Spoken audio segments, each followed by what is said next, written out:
Burnout and compassion fatigue are the underlying cause of so many of us having this like really scary feeling that we've spent all of this time and money and we've given our heart to becoming veterinarians.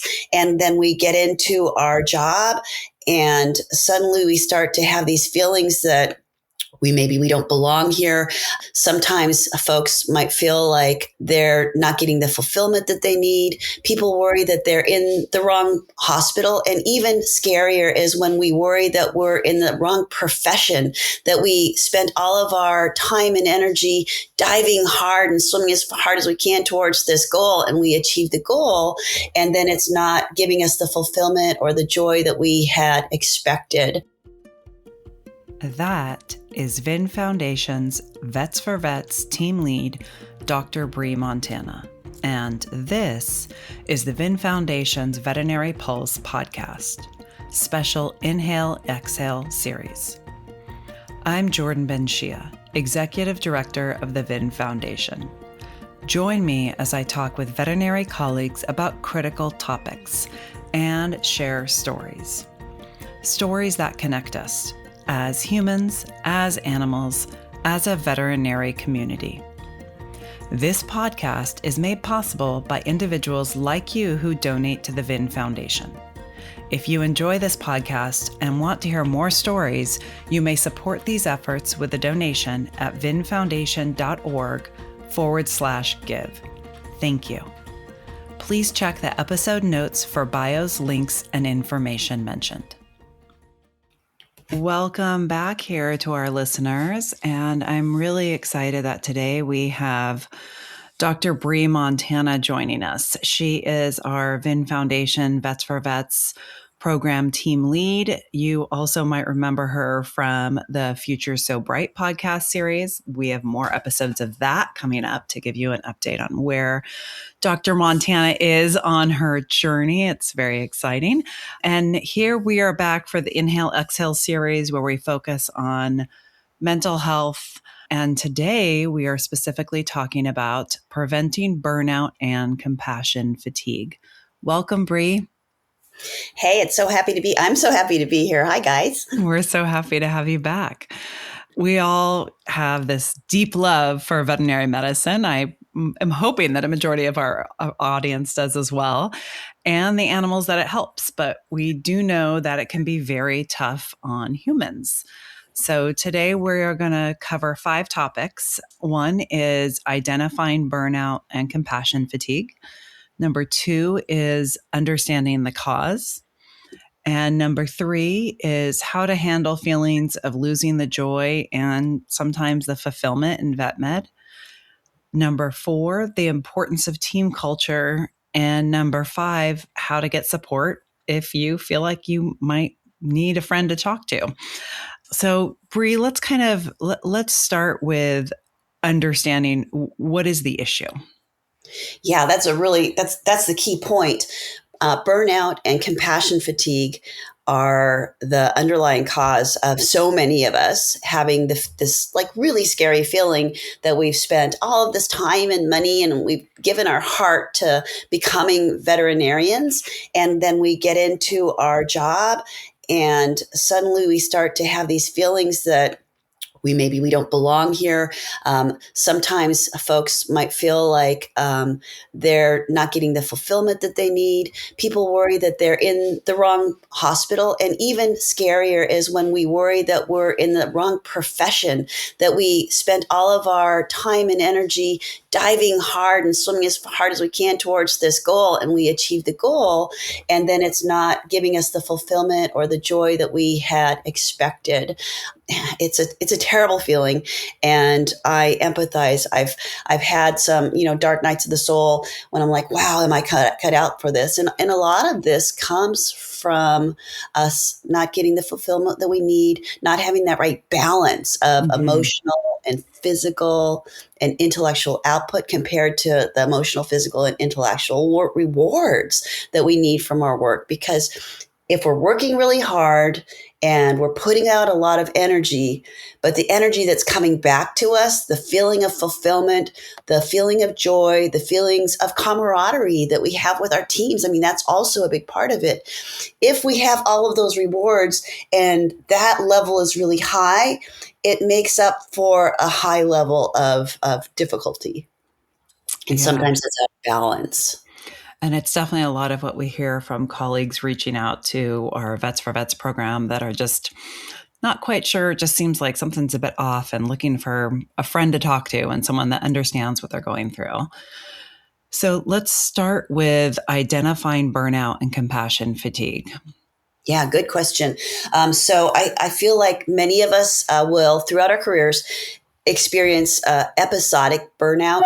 And if burnout's handled well and if it's managed well, then it's sort of like a blip on the screen. Burnout's more difficult stepsister, compassion fatigue, results from the daily emotional strain of dealing with patients and clients without that opportunity to release the psychic trauma and to recover the physical wear that builds up through our busy days. So burnout, that's something that probably the majority of us are going to experience throughout our careers. We're trying to juggle busy and trying to have a rich personal life on the outside of the hospital. And then we're also trying to have a rich life that's fulfilling and rewarding and challenging inside the hospital, and balancing those things. We can sometimes get out of balance and not take enough care in our recovery stage and our healing phase and our enrichment tasks, I guess, in our personal life. If we're not focusing on bringing those two together, then we're eventually going to burn out in one direction or the other. And that's burnout. Compassion fatigue results from more trauma, more lack of recovery, more lack of care for ourselves, our inner selves. And we can definitely talk about some specific aspects of that too. We hear these words thrown around so often, right? And it's just really good to be clear on what are those definitions? What does it mean? And so often we think to ourselves, is this something that we're feeling, or is that I'm just not sure? And so to put some sort of parameters around it can be helpful. Obviously, it can look like different things for different people, but some sort of framework is helpful. So let's now talk about understanding the cause of burnout and compassion fatigue. Absolutely. And just you just reminded me with that clarification. Burnout can be really easily identified as opposed to compassionate fatigue in this way. If you can take a week off, maybe go to a CE or just go to Bimini for a week, and you feel better and you're recharged and you're ready to dive back into the hospital, that was burnout. If you took that week off, you have that week in Bimini and you come back and you're like, I can no way go to work tomorrow, that's more likely to be compassion fatigue. And it's a little bit simple and complex at the same time.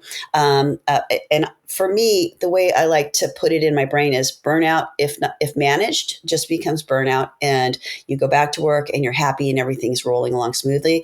If you're not recovering properly, then it's more likely we have compassion fatigue that's playing a role. And I kind of like to think of it in this way. You're doing, like, let's pretend like we all are working out daily, and we're working out and our muscles are recovering. We were working out too much and we're too tired to really have a good workout. That's burnout. We're working out, we're not recovering properly, and all of a sudden we have a stress fracture. That's compassion fatigue. Kind of It's a good analogy. Mm-hmm. Codifying it. Yeah. Well, I know that a lot of us use exercise as a way of managing our burnout and our compassion fatigue. And just like the causes, which I'm going to dive into in a second here, can create the problem. The recovery can also create the problem if we're not doing it well, if we're not really, really fully recovering. So to your question, Jordan, about the things that specifically can cause emotional strain and psychic trauma that lead to burnout and even worse, compassion fatigue. Let's talk about those difficult cases, especially when you have case after case piling up upon you, and we feel like we can't properly address the case, especially when we're pressed for time. We can't research the cases the way we need to. If we have the feeling that we're not ethically showing up for our patients, that's probably one of the hardest things for us as professionals and folks that, deal with perfectionism or imposter syndrome. That's the kind of thing that makes that stuff worse. So if we don't have enough time to adequately address our cases, that really can build, and that can pile on the compassion fatigue, that can pile on the burnout. Also, we've all had those difficult clients. We've had those clients who are too scared, are too worried to behave in a collaborative way, that are behaving really badly. We have clients that can't afford diagnostics or treatments that their patient needs.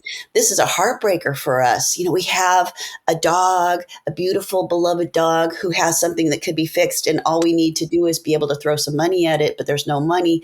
That breaks our hearts. And sometimes we'll have team members that are crispy and they're not presenting their best selves to us.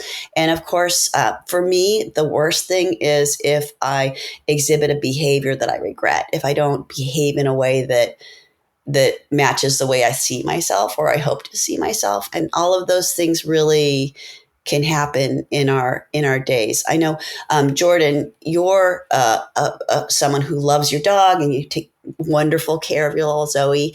And I know that when you go to the doctor, you're compassionate towards the doctor in addition to presenting your cases. But you've probably heard of or met people that don't behave that way when they're having bad times.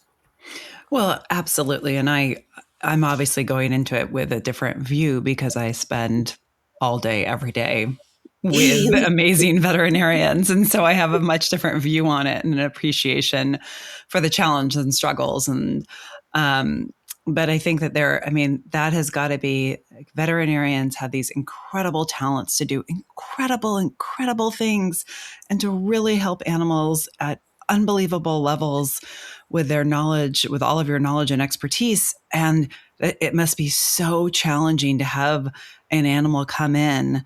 And while we know it's not enough to love animals for vet med, we also know that there is, at its base, for all veterinarians, there's this huge love for animals. And to not be able to care for that animal that that you can care for because you have the expertise, you have the knowledge, you have the capability, and the client is either not willing to participate in the treatment plan that you've recommended or is not willing, it will not or cannot put in the funds to support that animal. And here you are with your goal to make these animals better. That's got to be such a challenging dichotomy.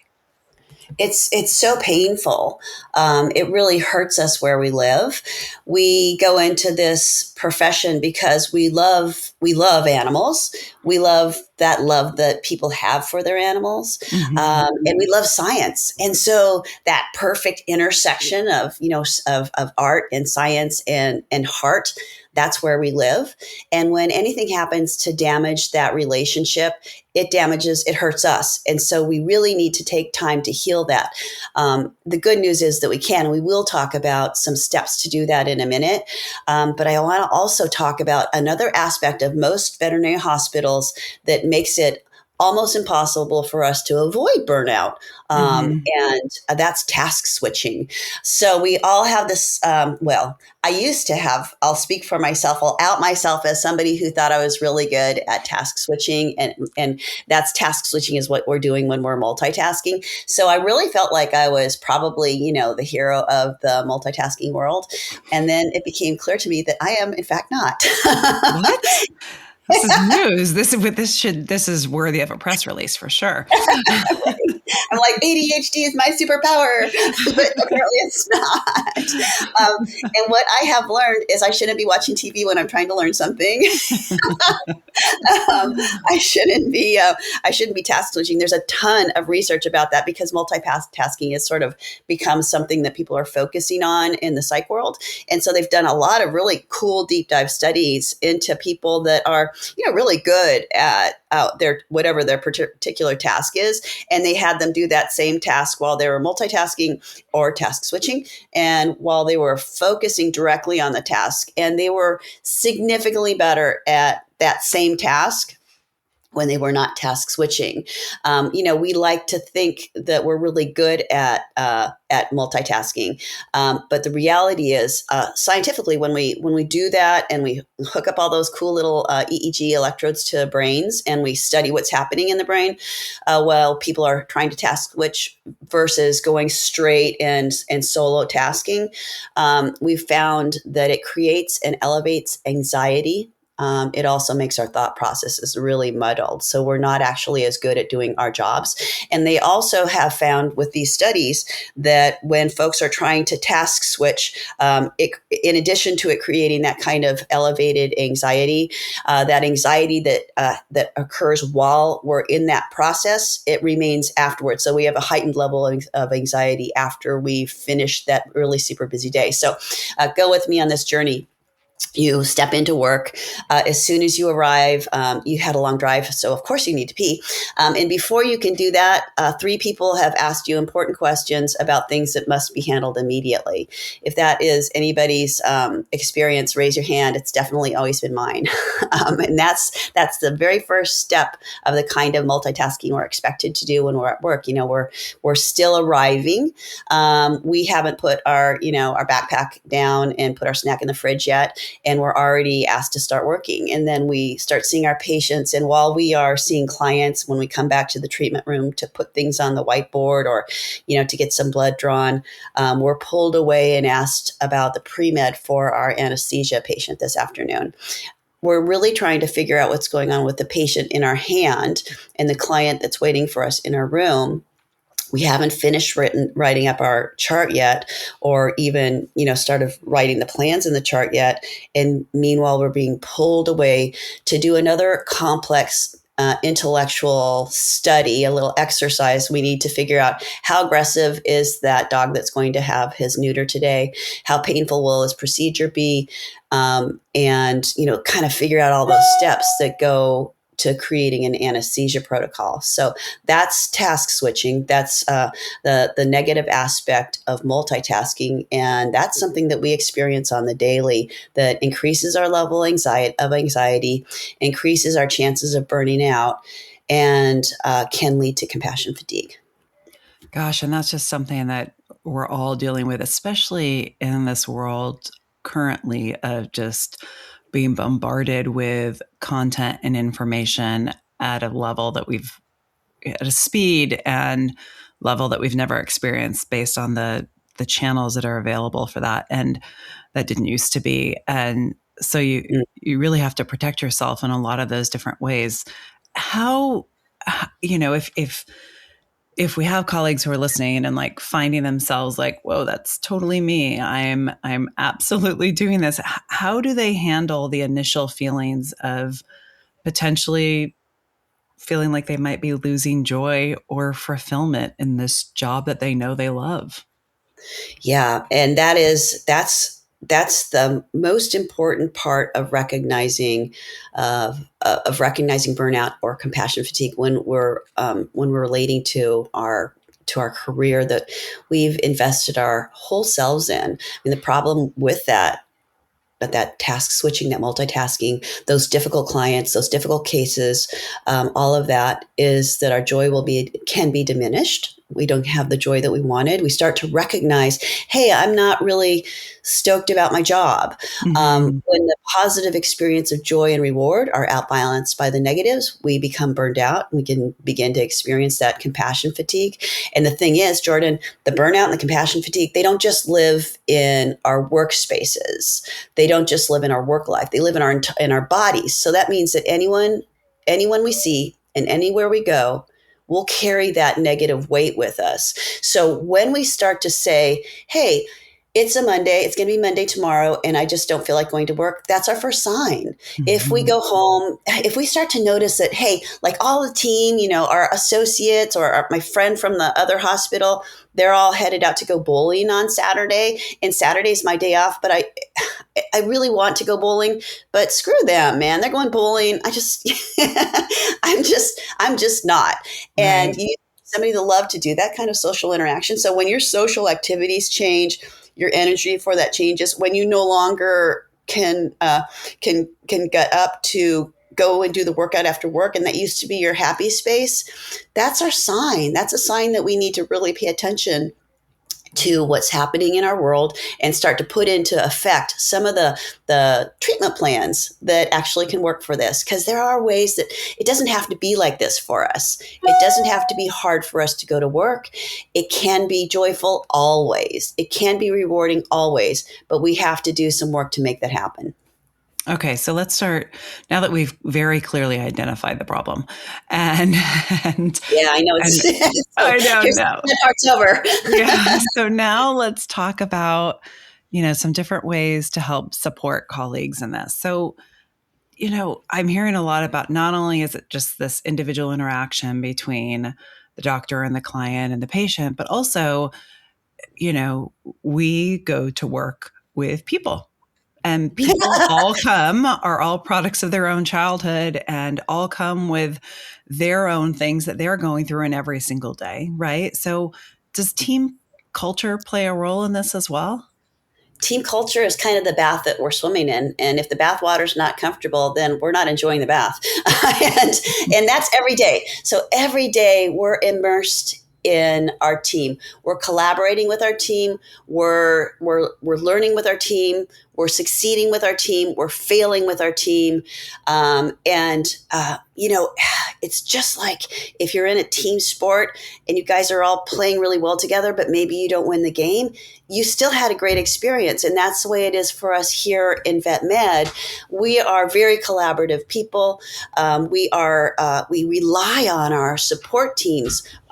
We rely on the kennel person to tell us that dog looks like he's in pain. We rely on our veterinary assistant to let us know that client is spicy. We rely on our technicians to help us make really great decisions and manage that pain and manage those procedures. We rely on our management, our upper management, to make our schedule decent and help us do the things that we need to do to enjoy this profession. And that's the thing. So there are solutions that really work to help with this buildup of pressure. There are solutions that can really help to reduce our anxiety and to let us rebalance our challenges and make our rewards a little bit higher and to return ourselves to our joy of practice. And the good news, the good and the bad news, is that the solution's super simple. But with all simple things, the solution requires dedication and commitment to the cause. And of course, the cause is our own wellness. And when we focus on our wellness, we also focus on our team's wellness. So I do want to talk about team culture a little bit, because the way the culture is created and, that organic beast that is the team culture, it can be changed. It can be taught. It can be rewarding. The way we handle those things can be rewarding. And I'd love to, Jordan, dive a little bit into the specifics of the solutions. Yeah, let's do it. Let's go into the solutions. Okay, so task switching. We need to avoid task switching or multitasking wherever possible. So here's how we can avoid task switching, and it's both easy and hard. So rather than allowing our team members to come to us whenever they have a question, somebody calls in and they want to get a refill on a prescription, they have a question about Dodie, the dog that you saw last week, all of these things, rather than having them come to you and answering that question while you're doing whatever you're doing, encourage your team to create a message space in your practice software. I until I sold my practice a minute ago, I used Avamark, and so they have a note feature, and so you just go in and you check your notes, and you can get your phone calls, and you can check all of that stuff so that nobody's interrupting you. Teach the front desk staff to let clients know that they'll get an answer to you. They will email an answer to the client before the end of day, or if it's something more critical, they'll get an answer to you as soon as you're finished working with that patient. Whatever it is, kind of teach people to get some delayed gratification. a key way of doing that is letting them understand when you're doing something that is really task focused that you can't be distracted from. For those of us like me who experience ADHD, I like to wear sound canceling headphones when I'm doing something complicated. If I'm working on a really complex case and I'm writing my chart so that I'm, creating my plan of how I'm going to handle each of the diagnostics that I've pulled, I'll put on those sound canceling headphones so that everybody knows it's a good time to put a note down in my computer instead of tapping me on the shoulder. I'll also, if I'm having a hard time, if it's really busy, then I'll use either some pink noise or some brown noise in my headphones, which pink noise and pink sound and brown sound, you can find apps that are free on YouTube. You can find them online and it's free, and you'll just play that music into your head, and it allows me to focus more clearly. It distracts the sounds and the activities that are happening outside, and that allows me to stay linearly focused rather than multitasking. And that's a cultural change that you'll have to teach your staff to respect, and you'll also want to do that for them as well. When your technician is pulling up the drugs for that case, you want to not say, hey Sue, when you're finished with that, will you? Because Sue's going to be doing that in her head the minute you ask. And that could mess up the way she's doing her math, which is pretty important. So we're going to try to change things in that way. We're going to try to teach everyone that it's okay to linear focus. Those are really good suggestions of how to help inside of a team. Where if colleagues are listening and like, yeah, this is me. I'm multitasking. I'm task switching, multitasking. I have this client and I just want to help, or I don't know, I'm now questioning if this is the right career for me. Is vet med right for me? Or, all these different questions that kind of come up. What's the best way for a colleague to get support? Where is there a safe space for them? Or, what does that look like? Jordan, such an important question. Where can we go for help? What if we just aren't sure if we made a mistake? What if we aren't sure if this is the right particular hospital for us? What if we just need some career guidance? Hey, I'm ready to move on to my next amazing place, or if we're having some challenges of that nature. Vets4Vets is here for us. No matter where we are in our profession, whether we're just starting out and we need some guidance or we just need a buddy to listen, venting is hugely helpful, and venting in a safe space where it's not going to be reflected back to us in a negative way. That can be so healing. Having someone to just talk through something to make sure that you're not crazy. This is something that needs to be changed. And here are some tools. We can give you tools to move your career forward. And we're all here for you for all of that. Go ahead and pop over to our website, and you can walk through there. We have all kinds of support for you, and we are here for you. Yeah, Vets4Vets is VIN Foundation's confidential wellness support group and program, and there are multiple groups. And, just to put a little bit of icing on top, everything that each of us does to allow us to be a stronger and healthier practitioner, that helps our entire team. And when we bring these concepts to our workspace, we are helping others. So not only are we making our own careers more resilient and joyful, we can bring more joy to our team by helping them and allowing them to do the same practices that we're doing. We can share that, and that's a gift for everyone. Absolutely. And definitely a gift for ourselves, for our team, for our patients. Yeah. Is there anything else you want our listeners to know, Bree? I mean, we have a lot of other episodes coming up, but I just want to give you a moment. I guess the thing that I always focus on when I'm speaking with one of our colleagues is that you matter. The way you treat yourselves and the way you treat your love of medicine, that's really important. If you're recognizing something that's just kind of uncomfortable, if you have a pebble in your shoe, let's take a moment to take it out.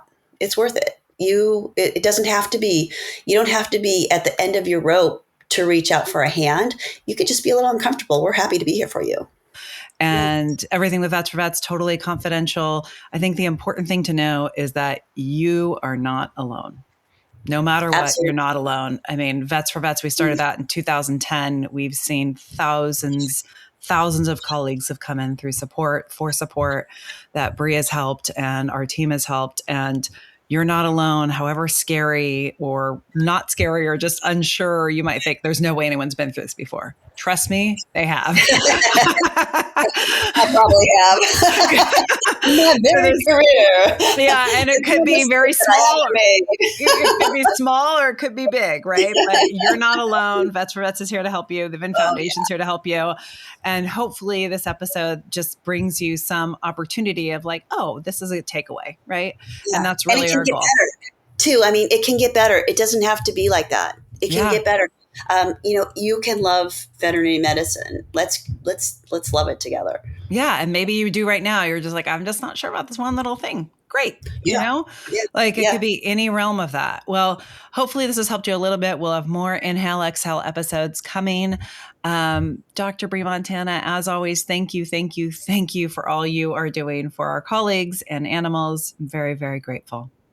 Oh, Jordan Benchia, thank you for having me. You're so great. I love you. Love all the work you do for us. We appreciate you. Well, we're very, very grateful for you. Thanks, everybody. I hope you have a great day, and hopefully this has helped a bit. Thank you. Thank you for joining us for this episode of the Veterinary Pulse. Please check the episode notes for additional information referenced in the podcast. If you enjoyed this podcast, please follow, subscribe, and share review. We welcome feedback and hope you will tune in again. You can find out more about the VIN Foundation through our website, vinfoundation.org, and our social media channels. Thank you for being here. Be well.